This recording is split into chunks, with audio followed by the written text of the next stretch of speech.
bienvenue à suivre cette édition d'actualité. Live 123 passe à l'offensive diplomatique. Le mouvement rebelle a dépêché en Suisse une délégation de 12 membres pour prendre part aux négociations avec le gouvernement congolais. Une équipe renforcée, marquée notamment par la présence d'anciens cadres du pouvoir, qui illustre les enjeux majeurs de ces pourparlers pour l'avenir du processus de paix en République démocratique du Congo. Reportage. L'Alliance Fleuve Congo AFCM 23 passe à la vitesse supérieure dans le processus de paix en envoyant une délégation élargie de 12 membres en Suisse où des négociations sont en cours avec le gouvernement congolais. Cette équipe est composée de 6 délégués officiels et de 6 experts traduisant la volonté du mouvement de peser davantage dans les discussions. Parmi les délégués figurent Benjamin Bonimpa, René Abandi, Jean-Paul Chaka, Jean-Pierre Alumba Omokoko, Donna Muganza et Fred Kagorora. À leur côté, 6 experts viennent renforcer l'ossature technique de la délégation. Des profils retiennent particulièrement l'attention. Claude Ibalanki Ekolomba, ancien coordonnateur du mécanisme national de suivi de l'accord cadre d'Addis Abeba et ex-ambassadeur itinérant du président Félix Tshisekedi, ainsi que Franka Mwedi Melila Apenela, ancien ministre sous Joseph Kabila, incarnent une passerelle inattendue entre différentes sphères du pouvoir congolais. Leur présence au sein de la délégation de l'AFCM 23 illustre la recomposition des alliances politiques autour de la crise dans l'est de la RDC. Elle témoigne aussi de la capacité du mouvement à attirer les figures issues des institutions étatiques, brouillant davantage les lignes entre opposition armée et élite politique. Alors que ces discussions s'annoncent cruciales pour l'avenir du processus de paix, la composition de cette délégation pourrait peser sur l'orientation et l'issue des négociations délocalisées en Suisse. Installé dans son laboratoire au Colorado aux États-Unis, Jean-Félix Mpande sort de son silence. Cité parmi les experts de l'F 123 dans les cadres de négociations avec Kinshasa en Suisse, il demande catégoriquement tout lien avec ces mouvements et affirme n'avoir jamais été approché. Suivez sa réaction. Voilà, maman, je t'envoie cette vidéo pour te montrer que je suis au laboratoire actuellement, au moment où tout le monde pense que je suis parti à Genève. Il faudrait que tu saches que je n'ai jamais été contacté. Je n'ai jamais été dans mes intentions de me déplacer et abandonner mes activités académiques ici pour voyager et aller participer à des négociations. Et je passe tout mon temps dans ces activités ici. Je n'ai pas de contact actuellement avec les pays. Et même de l'autre côté, je n'ai aucun contact. Pour le moment, je m'en donne à mes activités de recherche. Si ce nom est apparu sur cette liste, il est probable que l'autre partie ait cherché à renforcer sa liste avec des experts. Ils ont pensé à des experts. Probablement, quelqu'un a donné mon nom dans ce groupe.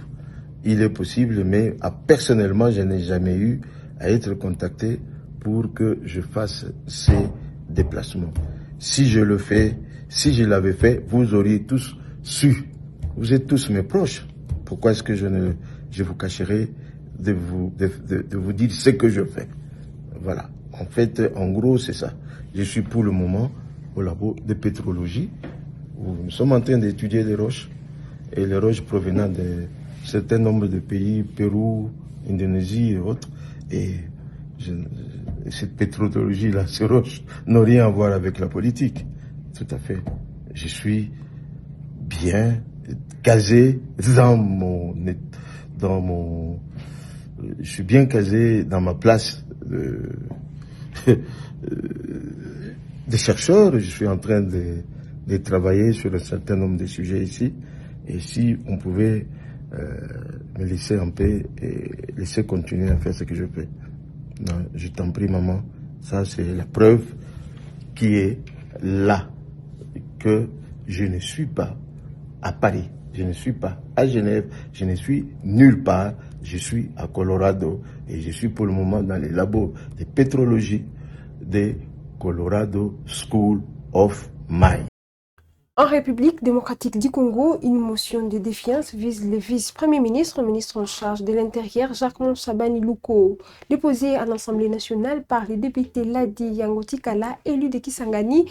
Elle met en cause la gestion de l'insécurité marquée par la recrudescence du banditisme urbain. Les détails de cet élément. Une motion de défiance a été déposée lundi 13 avril 2026 au bureau de l'Assemblée nationale contre le vice-premier ministre en charge de l'Intérieur, de la Sécurité et de la décentralisation, Jacquemain Shabani Luko. L'initiative est portée par les députés nationaux Ladi Yangotikala Senga, élu de Kisangani, province de la Chopo. Selon plusieurs sources concordantes, le document a déjà réuni au moins une cinquantaine de signatures, certaines évoquant un total de 56 appuis. Les signataires reprochent au vice-premier ministre une insuffisance dans la gestion de la sécurité, notamment face à la recrudescence du banditisme urbain à Kinshasa et dans plusieurs grandes villes du pays. Ils pointent la persistance des braquages, cambriolages, agressions ainsi que du phénomène Kuluna en dépit des opérations policières en cours. La motion met également en cause les résultats de l'opération Ndobo lancée pour lutter contre la criminalité urbaine. Récemment auditionné à l'Assemblée nationale sur la situation sécuritaire à Kinshasa, Jacquemain Shabani a présenté les mesures engagées sous son autorité. Il a notamment évoqué l'intensification de l'opération Ndobo ayant permis, selon les chiffres officiels, l'interpellation des milliers de présumés criminels, une programmation de recrutement et de formation de 90 000 policiers sur la période 2026-2030, le renforcement des moyens logistiques de la police nationale congolaise incluant véhicules et bus, de réformes structurelles, notamment une loi de programmation pour la réforme de la police et la réhabilitation des infrastructures de formation. Au sein de la majorité parlementaire, notamment à l'UDPS, certains cadres perçoivent cette démarche comme une initiative à portée politique davantage qu'une remise en cause strictement technique du bilan sécuritaire. La motion est désormais entre les mains du bureau de l'Assemblée nationale, présidé par Aimé Boji Sangara, élu en novembre 2025. Conformément au règlement intérieur, et devra être examiné, ce qui pourrait conduire à une nouvelle audition du patron de l'Intérieur, suivi d'un débat et d'un vote en plénière. Dans la pratique parlementaire congolaise, les motions de défiance donnent souvent lieu à des négociations politiques ou sont rejetées sous l'effet de la discipline de vote de la majorité. Toutefois, la persistance de l'insécurité, largement dénoncée par l'opinion publique, pourrait peser sur l'issue de la procédure. Kinshasa replonge dans une psychose après l'assassinat d'un homme d'affaires dans la commune de la Gombe. Les crimes survenus en pleine zone administrative ravivent les inquiétudes sur la montée de l'insécurité de la capitale congolaise. Une enquête est en cours pour retrouver les auteurs, tandis que les appels à des mesures urgentes se multiplient. Suivez.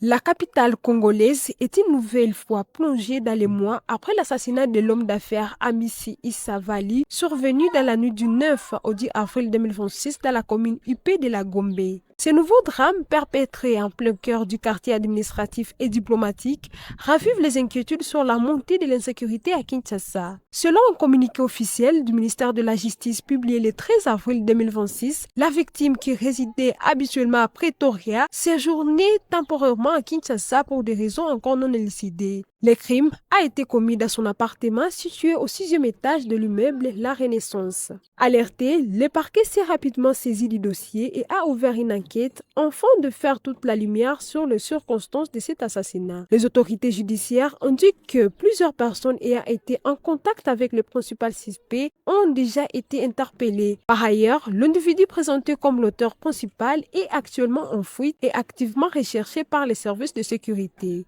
Face à la gravité des faits, les autorités promettent une réponse exemplaire et sans faiblesse, réaffirmant leur volonté de lutter contre la criminalité et de garantir la sécurité des citoyens et de leurs biens. Cet assassinat, survenu dans l'un des quartiers les plus sécurisés de la capitale, relance avec acuité le débat sur l'efficacité des dispositifs sécuritaires en place. Dans une ville où les actes criminels semblent se multiplier de plus en plus, les voix s'élèvent pour exiger des mesures urgentes et concrètes afin d'endiguer ce phénomène préoccupant.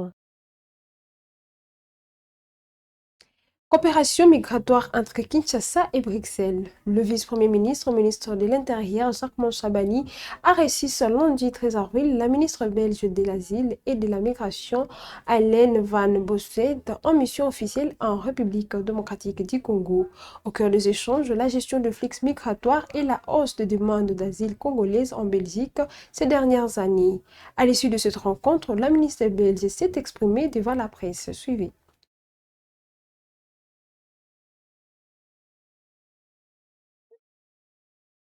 La première chose, c'est bien sûr la bonne coopération entre la Belgique d'une part et la RDC d'autre part, bien sûr. Ça date déjà depuis de 20 ans, bien sûr. Donc, j'ai souligné la bonne coopération et on espère bien sûr de continuer sur la bonne voie. Et d'autre part, on a aussi parlé des défis qu'on rencontre, par exemple le fait qu'en Belgique, on reçoit de plus en plus de demandes d'asile des Congolais. Juste pour donner un chiffre, en 2023, il y avait 1250 demandes d'asile. 2 ans plus tard, ça a multiplié, ça a doublé, donc 2500 demandes d'asile. Mais le taux de protection internationale qu'on donne, c'est à peu près 14%. Pour cette année, même seulement 10%. Donc, c'est important pour donner la bonne information aux Congolais que ça vaut pas la peine d'aller en Belgique pour demander de l'asile parce que la chance est presque rien ou inexistante de recevoir de l'asile. Donc ça, c'était une chose. Deuxièmement, aussi le fait que pour venir en Belgique avec un visa de court séjour, on peut pas être en Belgique avec un tel visa et après demander de l'asile. Donc ça, c'était aussi un message. Et troisièmement, le fait que on voit aussi que beaucoup de personnes payent beaucoup d'argent à des organisations pour avoir un dossier avec des faux documents. Donc pour informer les gens que ça vaut pas la peine de donner parfois des milliers d'euros ou de beaucoup d'argent aux gens avec pas de bonne intention, je vais dire comme ça. Donc, je pense que c'est important pour protéger les gens de ne pas donner tellement d'argent à des gens qu'on peut pas faire confiance. Oui, c'est ça. Je me rends compte que le ministre a beaucoup de défis aussi ici à Congo avec la situation intérieure. Donc, je pense que c'est important de continuer à coopérer ensemble sur ce plan-là. Et aussi, il y a aussi parlé du fait que parfois il y a des gens avec une protection en Belgique qui, sur les médias sociaux, par exemple, donnent des messages qui vont contre la sécurité du RDC.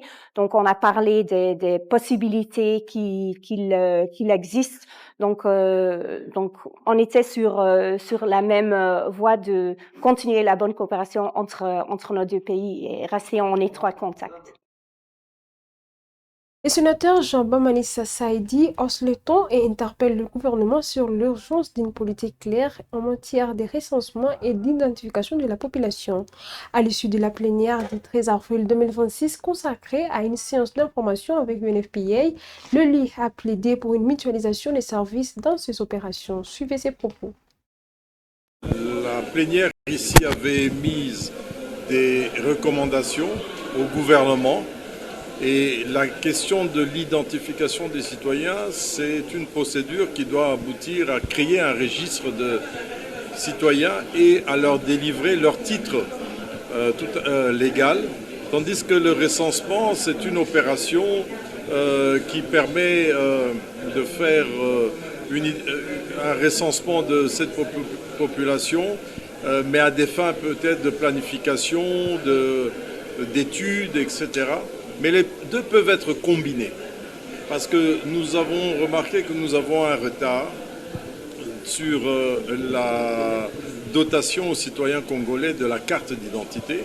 Et donc, si nous avons l'occasion d'avoir un process qui peut être combiné, qui est celui du recensement, qui peut être combiné à l'identification, autant mieux avoir du gouvernement central une politique qui doit être claire, qui est celle de recensement et identification pour l'aboutissement à la délivrance de la carte d'identité.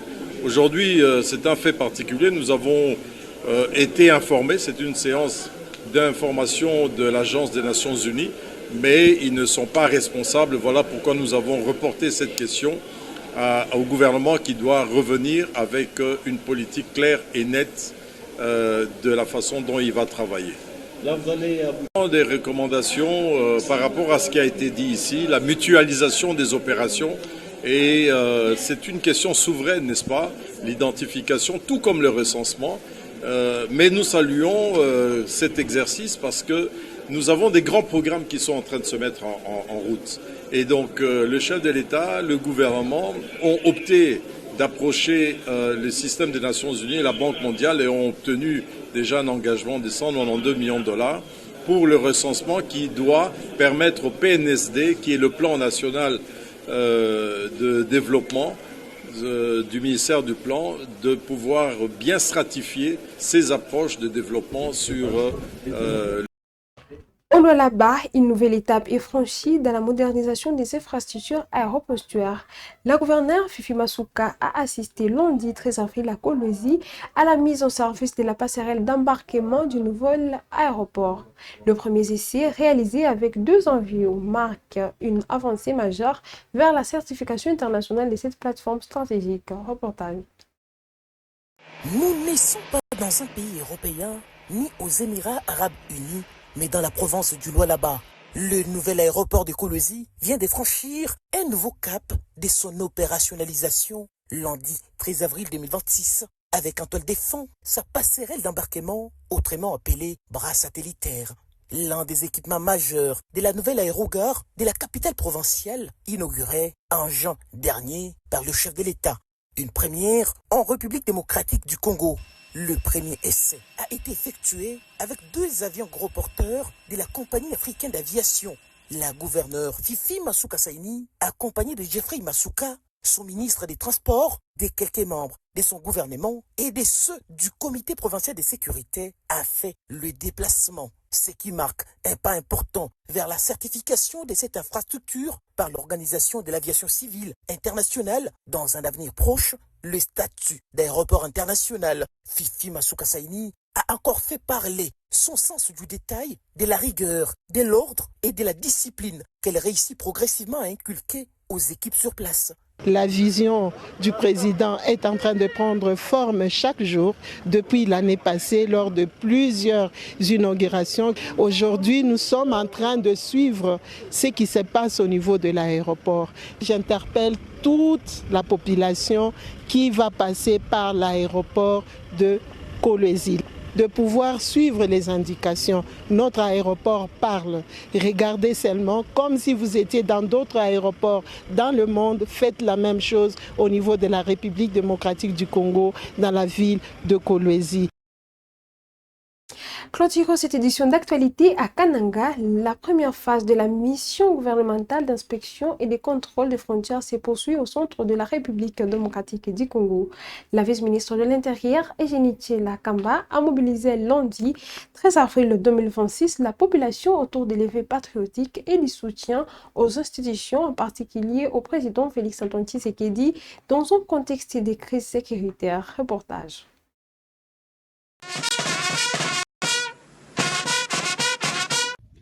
La première phase de la mission d'inspection et de contrôle des frontières portée par la vice-ministre de l'Intérieur, de la Sécurité et de la Décentralisation, Eugénie Lakamba, atteint le centre de la République démocratique du Congo. C'est vers 11h locales que l'appareil d'Air Congo atterrit sur le tarmac de l'aéroport de Lungandu à Kananga, avec à son bord la deuxième personnalité de l'administration centrale.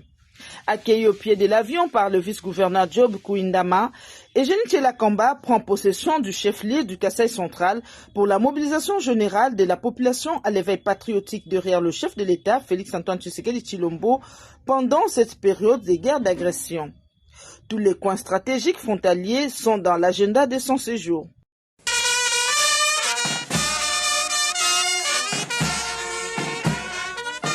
Je vous invite à passer le détachement en revue. Après les honneurs de la police nationale congolaise, le cortège s'est aussi rendu au gouvernorat de province pour un entretien de briefing avec le vice-gouverneur de la province du Kassai. C'est la fin de cette édition d'actualité. Mesdames et messieurs, merci de l'avoir suivi. Merci de nous avoir choisis. C'est votre première fois de nous suivre. Veuillez vous abonner à la chaîne. Surtout, n'oubliez pas de liker, commenter et liker. Les actualités, c'est sur WAP Info TV. À tous et à tous, rendez-vous prochaine édition.